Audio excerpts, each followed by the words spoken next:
दुनिया में तीसरा युद्ध शुरू हो चुका है। ईरान पर इजराइल ने हमला कर दिया है। इजराइल ने ईरान के आर्मी चीफ को मार डाला, आईआरजीसी के चीफ को मार दिया, न्यूक्लियर साइंटिस्ट को घर में घुसकर मार डाला, परमाणु अड्डे धुआं धुआं कर दिए, ईरान के डिफेंस सिस्टम उड़ा दिए, बैलिस्टिक मिसाइल्स की साइट्स उड़ा डाली। और इस सब के बाद ईरान तिल मिलाया हुआ है। वो इजराइल से बदला लेना चाहता है। इजराइल पर लगातार ड्रोन से हमला कर रहा है, मिसाइल्स मार रहा है। अरब वर्ल्ड में छिड़ी इस नई जंग के बीच आज भारत के प्रधानमंत्री नरेंद्र मोदी और इजराइल के प्रधानमंत्री बेंजामिन नेतन्याहू के बीच फोन पर बात हुई है। नेतन्याहू ने मिडिल ईस्ट की पूरी सिचुएशन डिटेल में मोदी को बताई। मोदी ने भी जंग को लेकर अपनी चिंताएं बताई। नेतन्याहू की बातचीत से लग रहा है कि मिडिल ईस्ट में बात अब बहुत आगे बढ़ चुकी है, मानो हाथ से ही निकल चुकी है। मिडिल ईस्ट में जो हालात बन रहे हैं वो कितना बड़ा खतरा है, भारत के लोगों को इससे कैसे सावधान रहना है, हम आपको बताते हैं।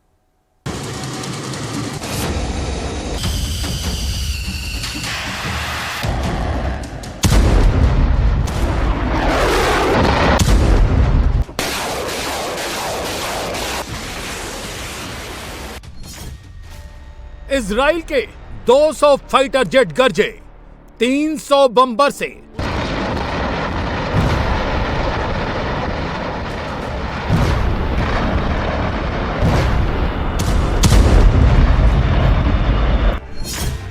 आईआरजीसी के हेडक्वार्टर में जोरदार धमाके हुए।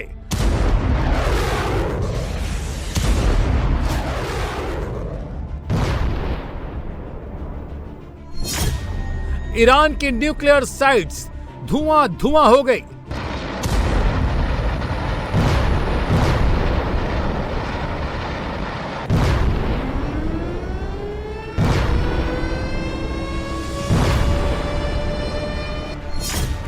आधी रात पूरे तेहरान में कोहराम मच गया।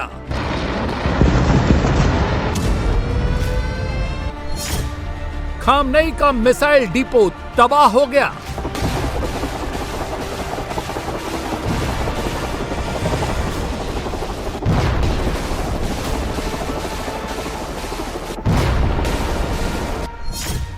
तबरीज की मिसाइल साइट ब्लास्ट से उड़ा दी गई।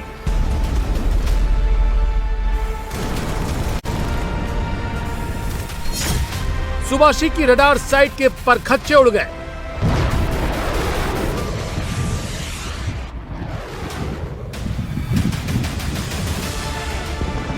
इजराइल ईरान के बीच महाजंग छिड़ चुकी है। मिडिल ईस्ट में नया वॉर फ्रंट ओपन हो गया है।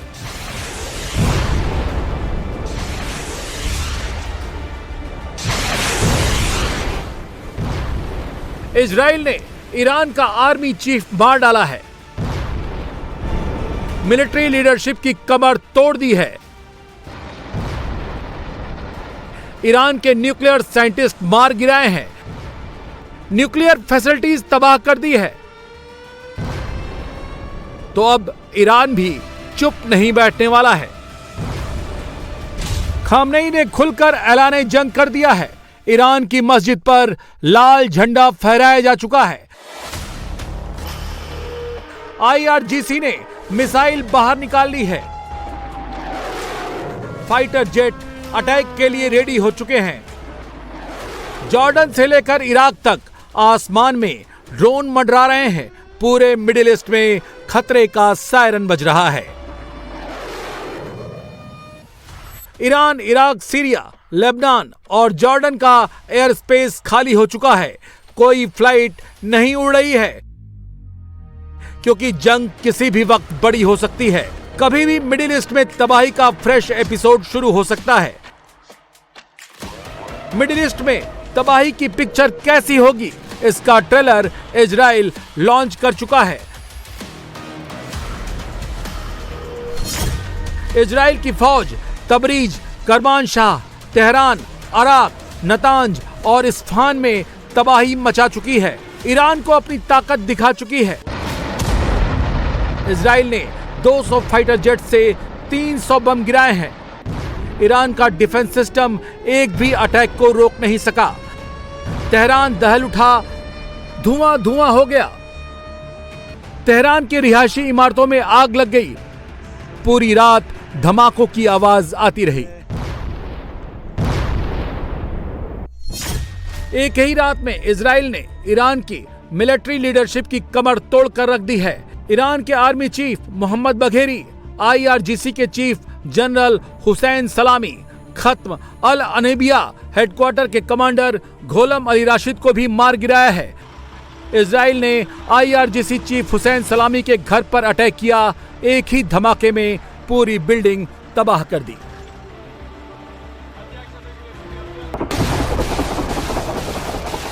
नेतन्याहू की फौज ने 6 मिलिट्री साइट्स के अलावा 4 न्यूक्लियर फैसिलिटीज को भी टारगेट किया। ईरान के न्यूक्लियर प्रोग्राम से जुड़े 6 साइंटिस्ट मार गिराए गए हैं।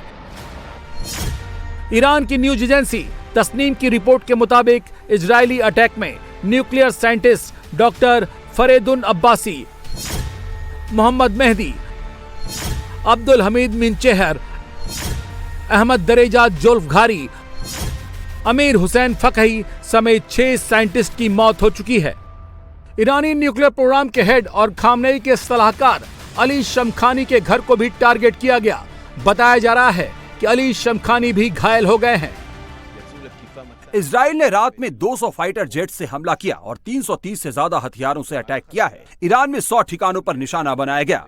इन हमलों में ईरानी जनरल स्टाफ के सीनियर अफसर, परमाणु कार्यक्रम से जुड़े लोग शामिल थे। हम निश्चित तौर पर कह सकते हैं कि हमले में ईरानी शासन सुरक्षा नेतृत्व के वरिष्ठ सदस्य मारे गए। ईरानी चीफ ऑफ स्टाफ मोहम्मद बाकरी, IRGC कमांडर हुसैन सलामी, इमरजेंसी कमांड के चीफ राशिद, इसके अलावा कई दूसरे कमांडर भी मार गिराए गए।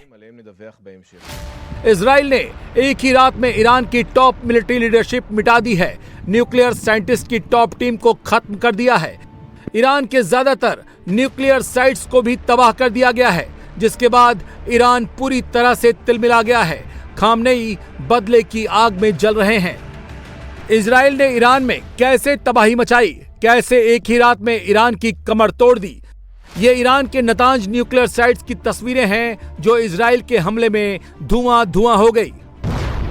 इजराइल के फाइटर जेट्स ने इस साइट पर कई बम एक साथ गिराए। तब तक बम गिराए जब तक पूरी साइट तबाह नहीं हो गई। इजराइल ने इस न्यूक्लियर साइट में कैसी तबाही मचाई, इसका अंदाजा सैटेलाइट इमेज से लगा सकते हैं।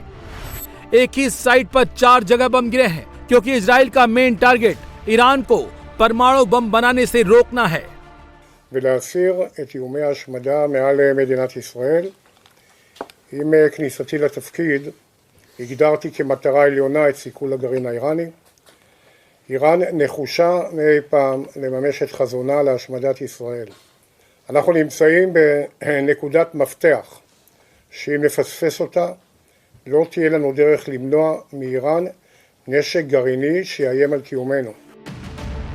न्यूक्लियर साइट्स के बाद इजराइल के निशाने पर सबसे ज्यादा तेहरान रहा। यहां कई रिहायशी इमारतों को एक झटके में मलबा बना दिया गया। पूरी रात तेहरान धमाकों की आवाज से गूंजता रहा।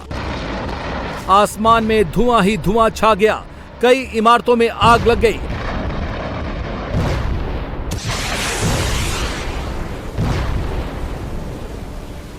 सुबह जब लोगों की नींद टूटी तो धुएं के गुबार के अलावा कुछ नजर नहीं आया।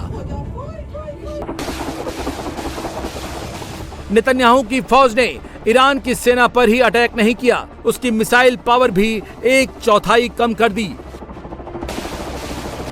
एक ही रात में पश्चिमी ईरान का करमानशाह, उत्तर पश्चिमी ईरान का तबरीज मिसाइल डिपो उड़ा दिया गया। करमानशाह में तो सुबह के वक्त कई दूसरे हमले भी किए गए। पूरे शहर का आसमान धुएं के गुबार से पट गया।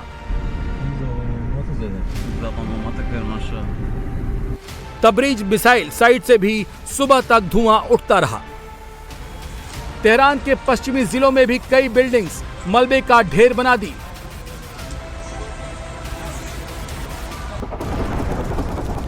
पश्चिम ईरान के पिरान शहर में तो मल्टीपल ब्लास्ट की आवाज ने लोगों की नींद उड़ा दी।